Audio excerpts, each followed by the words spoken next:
disciples transforming lives. Kalau Tuhan itu mengatakan bahwa ia akan melakukan sesuatu, kenapa dia tidak melakukannya sekarang? Kenapa Tuhan ingin kita menunggu? Karena ketika kita menantikan Tuhan, ternyata Tuhan itu menyingkapkan firman-Nya. Jiwa kita itu di-revive, disegarkan, dihidupkan kembali, dan semangat kita diperbaharui. Dan disitulah kita terima iman yang baru dan lain sebagainya. Ada amin? Saudara, saya memberikan judul tema worship night kali ini, Wait on the Lord.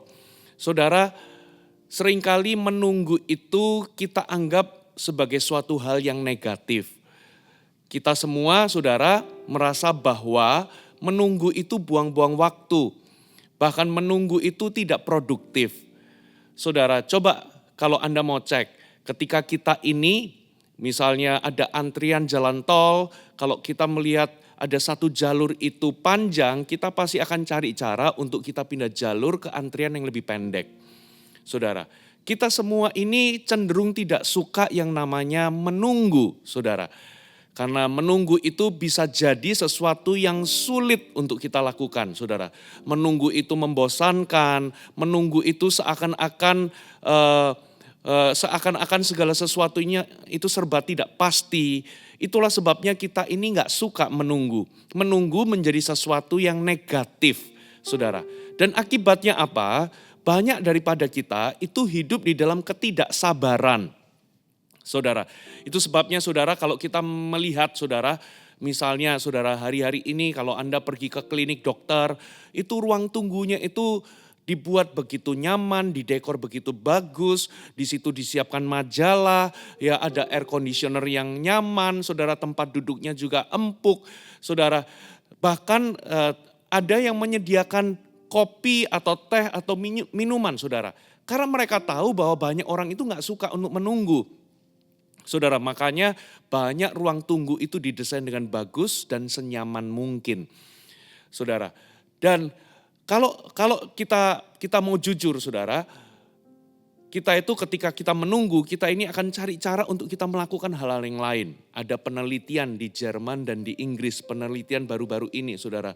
Ya, penelitian ini diuji cobakan kepada orang, ditaruh di sebuah tempat selama 10 menit. Ternyata penelitian itu menunjukkan saudara, rata-rata saudara, orang itu bertahan itu rata-rata 44 detik sebelum mereka itu meraih smartphone mereka. Ya, dan yang luar biasa pria itu separuh kalinya. Dengan kata lain para pria itu rata-rata 21 detik bertahan sebelum mereka itu mengambil smartphone. Sementara perempuan itu bahkan sampai 50 detik ke atas saudara. Dengan kata lain saudara, menunggu itu seringkali membosankan. Kita nggak suka menunggu saudara. Tapi sebetulnya kalau Tuhan itu menyuruh kita menunggu berarti ada sesuatu yang baik. Saudara, kabar baiknya adalah Tuhan itu saudara kalau menyuruh kita itu menunggu berarti Tuhan itu punya rencana atau punya tujuan di dalamnya. Coba kita buka sama-sama, saudara, Tuhan itu memerintahkan loh umatnya untuk menunggu. Mazmur 37 ayat yang ke-7 dikatakan, berdiam dirilah di hadapan Tuhan dan nantikanlah Dia atau tunggulah Tuhan.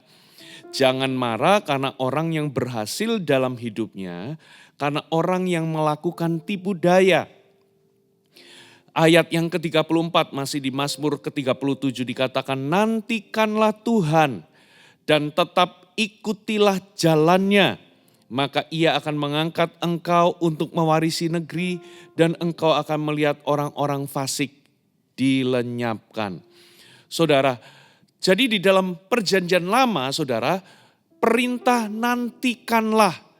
Dan nantikanlah Tuhan itu diulang-ulang kurang lebih ada 43 kurang lebih ya.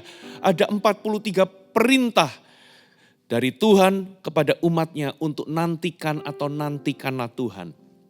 Saudara, bahkan dalam banyak cerita Alkitab, saudara kita menemukan bahwa Tuhan itu sering menyuruh umatnya untuk menunggu. Contoh, saudara, Nuh itu harus menunggu 120 tahun ketika dia itu harus membangun bahtera sebelum perkataan Tuhan itu digenapi bahwa akan datang hujan. atau air bah. Saudara, Abraham satu kali ketika Tuhan itu mendatangi Abraham, Abraham berusia 75 tahun dan Tuhan itu berjanji kepada Abraham bahwa dia akan menjadi bapa dari banyak bangsa. Oleh keturunannya akan ada banyak bangsa diberkati. Dan ternyata Abraham itu harus menunggu 24 tahun. Menantikan supaya janji Tuhan itu digenapi dalam hidupnya. Saudara, bangsa Israel ketika dalam perbudakan Tuhan itu menyatakan bahwa Tuhan itu akan membebaskan mereka dari perbudakan Mesir. Dan ternyata bangsa Israel harus menunggu 400 tahun. Saudara, lalu ketika bangsa Israel dibebaskan, saudara, dari perbudakan Mesir, Tuhan itu berjanji akan memberikan mereka tanah perjanjian, tanah Kanaan. Ternyata Israel harus menunggu 40 tahun di padang gurun. Rut itu harus menunggu dengan sabar sebelum Tuhan itu menyediakan Boas. Siapa lagi? Daud. Daud itu diurapi menjadi raja tapi dia harus menunggu kurang lebih 15 sampai 20 tahun sampai Saul itu meninggal dunia, baru Tuhan itu menyediakan dia posisi atau tempat untuk dia menjadi raja seperti yang Tuhan janjikan. Saudara, Yesus itu harus menunggu 30 tahun sampai tiba saatnya ia melayani secara publik. Apalagi rasul-rasul. Sebelum rasul-rasul itu pergi untuk melakukan pekerjaan penginjilan dan pemuridan, melakukan amanat agung, Yesus memerintahkan mereka untuk jangan tinggalkan Yerusalem, tapi nantikanlah, tunggulah janji Bapa, tunggulah kuasa yang daripada tempat yang tinggi turun memperlengkapimu. Jangan keluar dari kota Yerusalem, tunggu di situ. Saudara, nah, kabar baiknya kalau Tuhan itu memerintahkan kita untuk menunggu, berarti ada sesuatu yang baik di dalamnya. Kalau Tuhan memerintahkan kita menunggu, berarti saudara, menunggu itu bukan selalu negatif, berarti ada tujuan dan rencana Allah. Rencana Allah itu bukan rencana kecelakaan, tapi rencana untuk membawa damai sejahtera, membawa kebaikan bagi kehidupan kita. Katakan amin, saudara. Nah, menunggu itu baik. Nah, pertanyaannya, saudara, kenapa, saudara, apa alasan Tuhan itu membuat kita itu menunggu? Kalau Tuhan itu mengatakan bahwa ia akan melakukan sesuatu, kenapa dia tidak melakukannya sekarang? Kenapa Tuhan ingin kita menunggu? Yang pasti ada sesuatu yang baik di dalam menunggu. Nah, di sini ada 3 hal yang saya mau bagikan. 3 kebaikan, 3 hal yang baik menurut pemandangan alam mengapa Tuhan ingin kita menunggu. Yang pertama, karena menunggu itu mengingatkan kita, menunggu Tuhan itu mengingatkan kita bahwa Tuhanlah yang pegang kendali atau pegang kontrol. Saudara, coba kita lihat Mazmur pasal 130 ayat yang kelima. Aku menanti-nantikan Tuhan, jiwaku menanti-nanti dan aku mengharapkan firman-Nya. Jiwaku mengharapkan Tuhan lebih daripada pengawal mengharapkan pagi. Lebih daripada pengawal mengharapkan fajar atau pagi. Nah, saudara, ketika kita menunggu, saudara, seringkali pertanyaan apa yang harus kita lakukan? Ternyata Mazmur 130 itu memberikan kita nasihat, saudara. Berperanlah sebagai seorang penjaga atau pengawal yang ada di menara, yang mengharapkan fajar. Saudara, para penjaga atau watchman di zaman Israel atau di zaman Alkitab, para penjaga itu menjaga kota dengan waspada, saudara. Jadi ketika malam tiba, mereka itu mengawasi musuh, jangan-jangan akan menyerang dari sudut-sudut benteng di mana mereka itu jaga, saudara. Dan selain mereka itu menjaga daripada musuh, mereka itu mengharapkan fajar tiba atau mengharapkan pagi, saudara. Jadi mereka itu harus waspada, mereka tidak boleh ketiduran, mereka harus siap siaga. Ya, kalau misalnya dibutuhkan sesuatu, saudara, mereka harus bersiap-siap untuk melakukan sesuatu. Kalau ada musuh datang, mereka harus siap sedia untuk mereka berperang. Jadi mereka itu harus waspada. Ya, jadi kalau mereka itu dipanggil, mereka harus siap untuk memberikan respon. Tapi di sisi lain, saudara, ternyata mereka itu dikatakan mengharapkan fajar, mengharapkan pagi. Saudara, jadi di titik ini, saudara, sekalipun mereka itu harus siap siaga kalau musuh itu menyerang, siap siaga kalau komandan mereka ingin mereka melakukan sesuatu, tapi ketika mereka menunggu fajar pagi, saudara, mereka itu tidak bisa mempercepat proses datangnya pagi. Di titik ini, saudara, mereka tidak bisa membuat sesuatu terjadi. Saudara, mereka tidak bisa mengontrol kapan terbitnya matahari. Mereka nggak bisa kontrol mempercepat matahari terbit, saudara. Jadi seorang penjaga atau seorang pengawal yang ada di menara, mereka itu tahu mana yang menjadi bagian pekerjaannya dan mana yang menjadi bagian daripada Tuhan, saudara. Nah, menunggu itu mengingatkan kita bahwa Tuhanlah yang pegang kendali, saudara. Jadi, saudara, kita ini nggak bisa pegang kendali. Itu sama seperti kita datang ke dokter, kita yang menunggu untuk dokter panggil, bukan dokter yang menunggu kita. Saudara, kalau kita datang terlambat ya kita dilewatin. Saudara, kitalah pasiennya, saudara. Di titik ini kita harus mempercayai hikmat dan waktunya Tuhan. Saudara, ya, jadi kita bisa menunggu dengan kepercayaan bahwa kita itu memberikan benefit of the doubt kepada Tuhan, bahwa Tuhan itu tahu apa yang harus dia lakukan. Saudara, di masa-masa menunggu kita ini bisa confident, kita bisa merasa aman bahwa Tuhan itu tahu apa yang harus dia lakukan.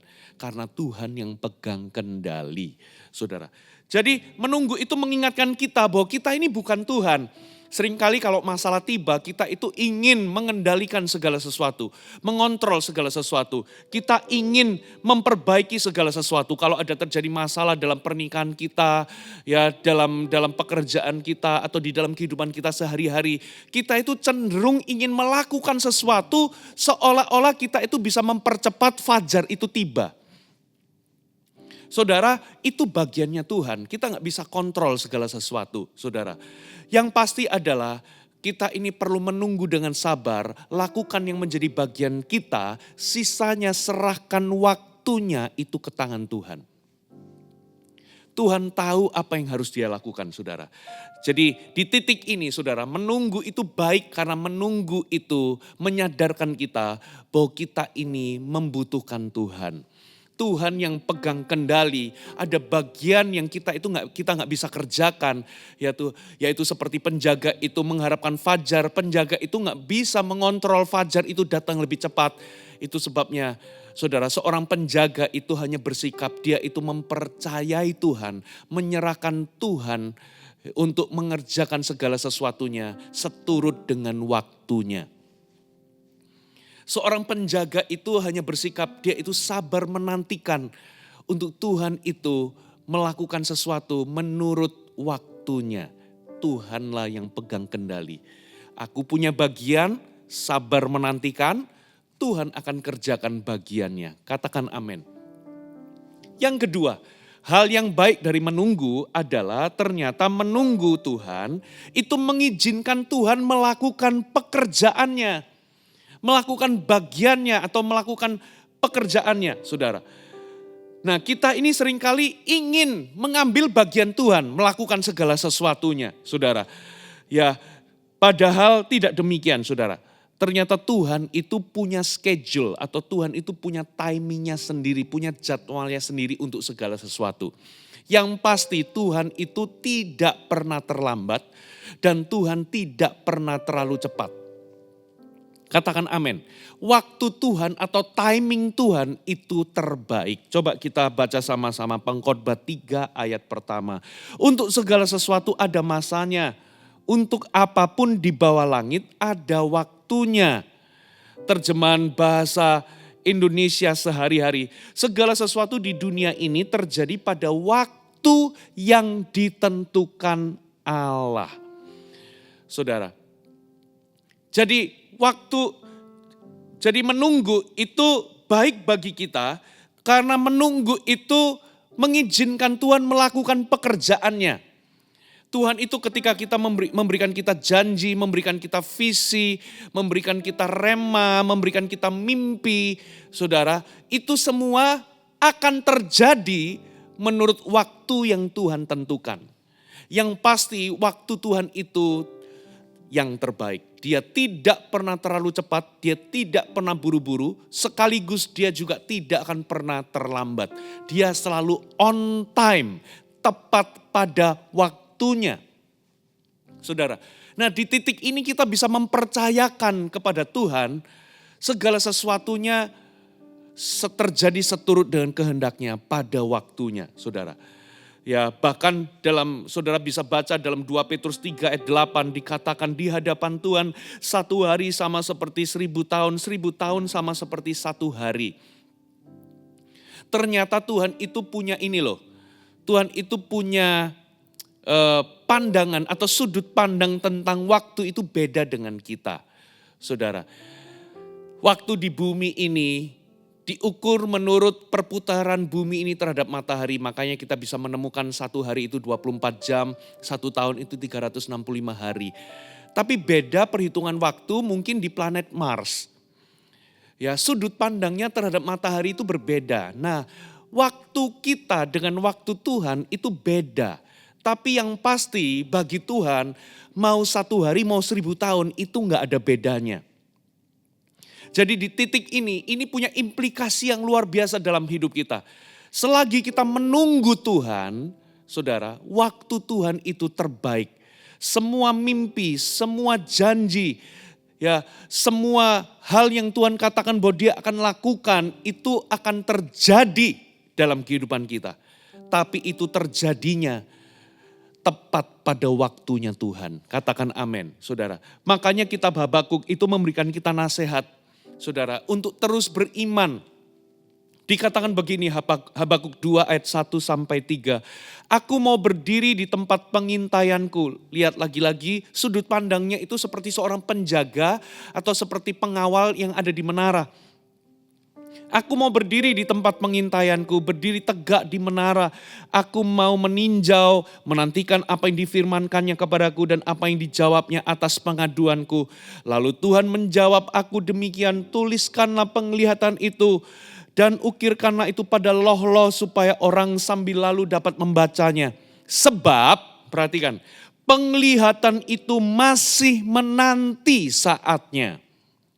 Jadi visi Tuhan, janji Tuhan, ya, kuasa Tuhan, apa yang Tuhan katakan Tuhan itu mau kerjakan dalam hidup kita, itu masih menanti saatnya. Berarti itu pasti terjadi, hanya itu terjadi menurut waktunya Tuhan, bukan waktu kita. Dikatakan, tetapi ia bersegera menuju kesudahannya dengan tidak menipu. Apabila berlambat-lambat, nantikanlah itu. Sebab itu sungguh-sungguh akan datang atau sungguh-sungguh akan terjadi dan tidak akan bertangguh. Dengan kata lain saudara, menanti itu baik bagi kita karena menantikan Tuhan itu, menunggu Tuhan itu, mengizinkan Tuhan itu bekerja dalam hidup kita. Tuhan itu pasti akan melakukan apa yang Dia janjikan. Tuhan itu pasti melakukan apa yang Dia firmankan. Tuhan itu pasti bekerja, hanya Dia bekerja sesuai dengan waktunya. Saudara. Dan hal yang berikutnya adalah kenapa dikatakan menantikan Tuhan itu, menunggu Tuhan itu baik. Menunggu Tuhan itu mengizinkan Dia bekerja, karena begini loh saudara. Ya, mengizinkan Tuhan itu bekerja, karena memang ketika kita menunggu Tuhan, Tuhan itu sedang bekerja.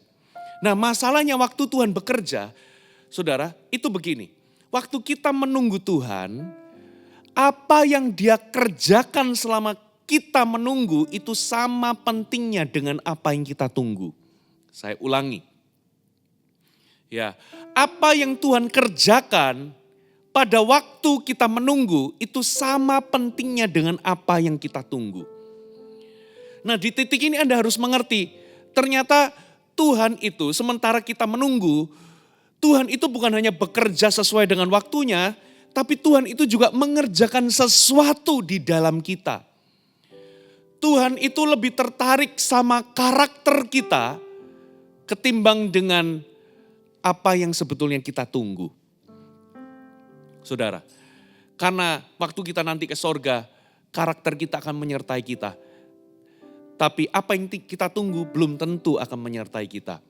Saudara, jadi Tuhan itu ingin mengerjakan sesuatu yang bersifat lebih kekal. Makanya menunggu itu baik buat kita karena menunggu itu membentuk dan melatih karakter kita. Melatih kesabaran kita. Membentuk karakter kita dan melatih kesabaran kita. Saudara, menunggu itu bukan hanya sesuatu yang kita lakukan untuk melihat apa yang Tuhan kerjakan itu terjadi. Tapi menunggu itu bagian dari proses untuk menjadi pribadi yang Tuhan inginkan atau Tuhan rencanakan. Jadi menunggu itu bukan hanya menantikan sesuatu terjadi, tapi menunggu itu bagian dari proses untuk menjadi pribadi yang Tuhan kehendaki dalam kehidupan kita. Ya, kebenarannya adalah seringkali ketika kita ini merasa Tuhan kok lama sih, kok lama aku menunggumu.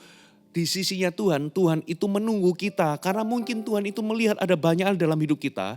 Itu belum siap untuk menerima apa yang Tuhan janjikan. Itulah sebabnya Tuhan ingin mengerjakan sesuatu terlebih dahulu dalam diri kita sebelum dia itu mengerjakan apa yang dia janjikan sesuai dengan waktunya. Jangan-jangan Tuhan ingin kita bertumbuh terlebih dahulu. Tuhan ingin mempersiapkan kapasitas dan karakter kita. Karena nanti ketika janji Tuhan tiba, saudara, kita itu jadi siap untuk menanggungnya. Hari ini beberapa di antara Anda, kenapa belum menerima apa yang Tuhan janjikan, apa yang Tuhan impikan, saudara? Karena bisa jadi, karena kalau Tuhan kerjakan sekarang, Tuhan berikan itu sekarang, kita nggak siap menanggungnya, kita nggak siap menghandle-nya. Itulah sebabnya, saudara, Tuhan ingin mengerjakan sesuatu terlebih dahulu dalam kehidupan kita. Ingat baik-baik bahwa apa yang Tuhan kerjakan di dalam kita sementara kita itu menunggu, itu sama pentingnya dengan apa yang kita tunggu. Ada amin, saudara? Menunggu itu bagian dari proses untuk kita ini bisa menjadi pribadi yang sesuai dengan rencana Allah. Menunggu itu bukan sekedar menantikan sesuatu terjadi, tapi itu adalah proses kita menjadi lebih baik, menjadi pribadi yang sesuai dengan rencana Allah. Katakan amin, saudara. Yang ketiga, saudara, mengapa menunggu itu baik? Saudara, dikatakan karena menunggu Tuhan itu akan menambah kekuatan kita. Saudara, coba kita buka sama-sama Yesaya 40 ayat 31.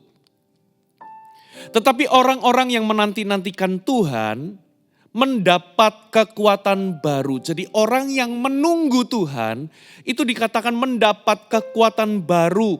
Mereka seumpama raja wali yang naik terbang dengan kekuatan sayapnya. Mereka berlari dan tidak menjadi lesu. Mereka berjalan dan tidak menjadi lelah. Kadangkala menunggu itu terkesan membosankan. Menunggu bisa jadi hal yang paling sulit untuk kita lakukan. Karena menunggu itu seakan-akan penuh dengan ketidakpastian. Menunggu itu seakan-akan buang-buang waktu. Tapi tidak demikian kata firman Tuhan. Ternyata ada manfaat tersembunyi dari menunggu Tuhan. Ternyata ada sesuatu yang baik di dalam menantikan Tuhan. Karena di dalam menantikan Tuhan, ternyata Tuhan itu akan memberikan kita kekuatan baru. Dia akan menambah kekuatan kita. Jiwa kita itu di-revive, disegarkan, dihidupkan kembali, saudara. Dan semangat kita, gairah kita itu diperbaharui. Sehingga ketika kita ini sudah merasa lemah, lesu, lelah, ketika kita menantikan Tuhan, ketika kita menunggu Tuhan, ternyata Tuhan itu bisa berbicara. Tuhan itu menyingkapkan suaranya, menyingkapkan firman-Nya. Tuhan itu melepaskan kuasanya, Dia menjamah kita. Ketika kita menunggu Tuhan, Tuhan berbicara. Dan disitulah kita terima iman yang baru dan lain sebagainya. Ada amin? Di zaman Kisah Para Rasul ketika murid-murid, sebelum murid-murid itu melakukan amanat agung. Yesus berkata, tunggu di kota Yerusalem, jangan tinggalkan Yerusalem, nantikanlah janji Bapa. Nantikanlah Tuhan. Dan ketika mereka menanti-nantikan Tuhan, saudara, ketika tiba saatnya Roh Kudus dicurahkan, mereka dihembusi, dihujani oleh Roh Kudus, saudara. Nah, hembusan Roh Kudus inilah yang akan terjadi ketika kita menunggu Tuhan. Hembusan yang menyegarkan, membangkitkan kita, menghidupkan jiwa kita, memperbaharui roh kita, semangat kita, kekuatan kita, itu terjadi karena waktu kita menunggu Tuhan berbicara. Tapi kalau kita ini menjadi dalam bahasa Jawanya itu gerusa-gerusu, kita ini menjadi terburu-buru, ya akibatnya apa? Kita nggak mampu mendengar Tuhan. Tapi ketika kita berdiam diri, menunggu Tuhan, Tuhan berbicara, Tuhan bekerja, Tuhan melawat kita. Apalagi ketika kita meluangkan waktu ada dalam hadiratnya. Saudara, ada hembusan Roh Kudus. Hembusan inilah yang kita nantikan. Dan disitulah kita ini ketika kita menerima hembusan Roh Kudus itu. Kita ini akan terbang melambung tinggi seperti Raja Wali. Dikatakan kita lari gak menjadi lesu. Kita jalan kita gak menjadi lelah. Saudara, kita memperoleh kekuatan baru. Jadi ternyata menunggu Tuhan itu tidak negatif, saudara. Menunggu Tuhan itu, saudara, menunggu Tuhan itu menyadarkan kita, mengingatkan kita bahwa Tuhanlah yang pegang kendali. Menunggu Tuhan itu mengizinkan Tuhan melakukan pekerjaannya. Dan menunggu Tuhan itu, saudara, akan menambah atau memperbaharui kekuatan kita. Saya punya 3 nasihat apabila Anda sedang menunggu sesuatu. Mungkin beberapa di antara Anda sedang menunggu jawaban doa. Anda menunggu janji Tuhan menjadi kenyataan. Beberapa di antara Anda mungkin ada yang single dan Anda menunggu untuk Tuhan memberikan Anda pasangan. Mungkin beberapa di antara Anda pengangguran dan Anda menunggu Tuhan memberikan Anda pekerjaan. Mungkin beberapa di antara Anda sedang sakit dan menunggu Tuhan itu memulihkan dan menyembuhkan Anda. Saudara, saya akan memberikan 3 nasihat apa yang saudara perlu lakukan sementara Anda menunggu. Dengan cepat, yang pertama, jangan takut. Saudara, jangan takut. Coba saya bacakan firman Tuhan, saudara. Dikatakan seperti ini, Mazmur 31 ayat 14 sampai 15. Tetapi kepadamu aku percaya. Ya Tuhan, aku berkata Engkaulah Allahku. Masa hidupku ada dalam tangan-Mu. Lepaskanlah aku dari tangan musuh-musuhku dan orang-orang yang mengejar aku. Dikatakan masa hidupku atau waktuku ada di dalam tangan-Mu. Aku percaya kepadamu. Saudara, mempercayai Tuhan itu berarti Anda sabar menantikan waktu Tuhan. Anda menyerahkan waktunya ke tangan Tuhan. Anda bisa berdoa, menyatakan kerinduan, menyatakan keinginan Anda, permohonan Anda. Tapi serahkan waktunya itu ke tangan Tuhan. Dan ketika Anda mempercayai Tuhan, maka Anda akan menjadi sabar menantikan janji Tuhan. Jangan takut, kalau Anda takut Anda akan panik, Anda akan khawatir. Saudara, tapi kalau Anda itu mempercayai Tuhan, semakin besar Anda mempercayai Tuhan, semakin sedikit Anda akan merasa takut. Saudara, tapi kalau semakin sedikit Anda mempercayai Tuhan, maka semakin besar Anda akan dikuasai ketakutan. Jadi hari ini, saudara, belajarlah untuk sabar menantikan Tuhan. Saudara, karena sabar menantikan Tuhan itu adalah ekspresi Anda percaya kepadanya. So yang pertama, jangan takut. Percayai Tuhan, saudara. Yang kedua adalah, saudara, jangan lupa. Apa maksudnya jangan lupa? Coba kita buka Mazmur 1 ayat 1 sampai 3. Dikatakan berbahagialah orang yang tidak berjalan menurut nasihat orang fasik, yang tidak berdiri di jalan orang berdosa, yang tidak duduk dalam kumpulan pencemooh, tetapi yang kesukaannya ialah Taurat Tuhan, yang merenungkan Taurat itu siang dan malam. Artinya jangan lupakan firman Tuhan. Ada 6.000 janji dalam Alkitab, saudara. Anda bisa kalau Anda bisa melihat janji itu untuk hidupmu, saudara, maka hidup Anda nggak akan goyah. Dikatakan, ia seperti pohon yang ditanam di tepi aliran air yang menghasilkan buahnya pada musimnya. Yang tidak layu daunnya, apa saja yang diperbuatnya berhasil.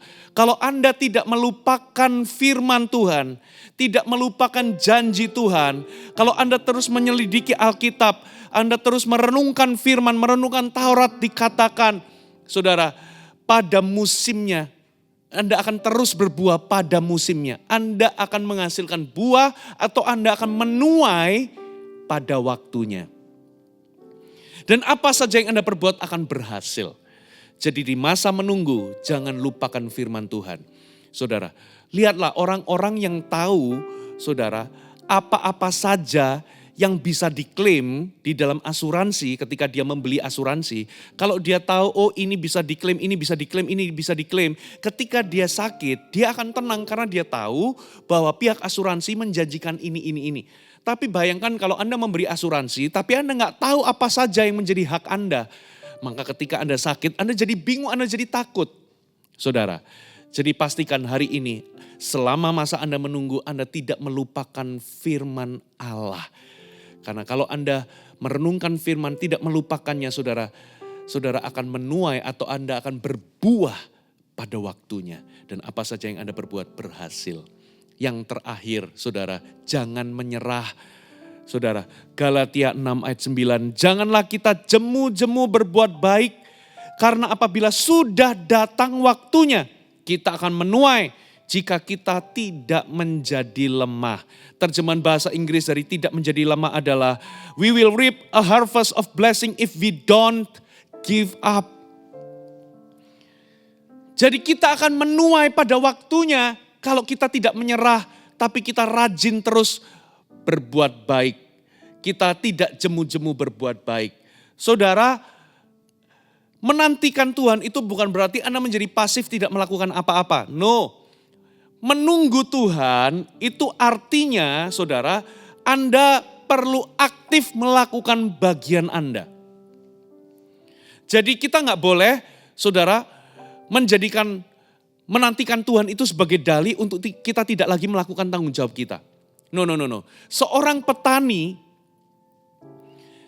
petani itu menunggu panen dengan cara apa? Setiap hari dia harus menyirami tanamannya, menyirami padinya, ya, menyirami jagungnya, saudara.